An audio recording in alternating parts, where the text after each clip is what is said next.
kapag nagpapamassage po yung amo ko. Ang relasyon namin ng amo ko.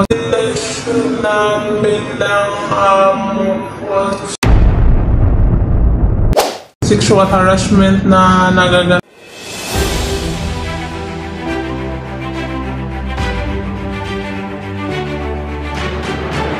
Gusto ko pong linawin yung reklamo ko at saka reklamo ng kapatid ko. Wala naman pong sexual harassment na nagaganap at saka pag nagpapamassage po yung amo ko, mayroon naman po siyang mga damit na suot at saka sa braso lang, dibdib at saka likod at binti. Dito ka tumingin siya.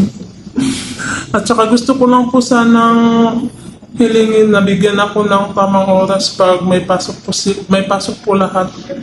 Tamang oras na pahinga sa gabi at saka tamang oras pag gising sa umaga. Yun lang? Okay naman po yung relasyon namin ng amo ko at saka yung pamilya niya. Ibig sabihin relasyon yung samahan? Yes po, samahan. Wala namang kakaiba? Wala naman. Wala namang sapilitan? Wala po. Magkasundo naman kayo ni among babae? Yes po, magkasundo lang. Nagagalit lang po pag may pinautos na hindi ko nagawa. Ay, syempre, kasi amo yun.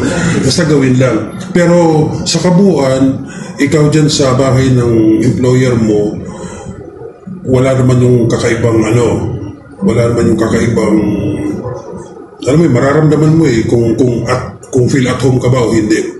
Wala naman po, okay naman po. Kausapin mo lang din si kapatid.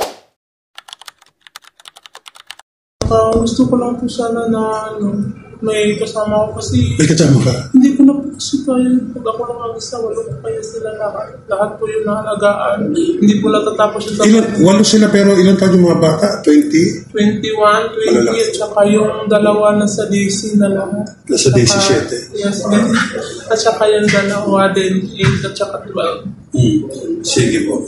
Kausapin na natin. Andiyan naman sa employer para makinig. Hinihintay din lang yung Pero okay ka ha? Walang sexual abuse ha? Walang panghaharas ha? Sure? Sure.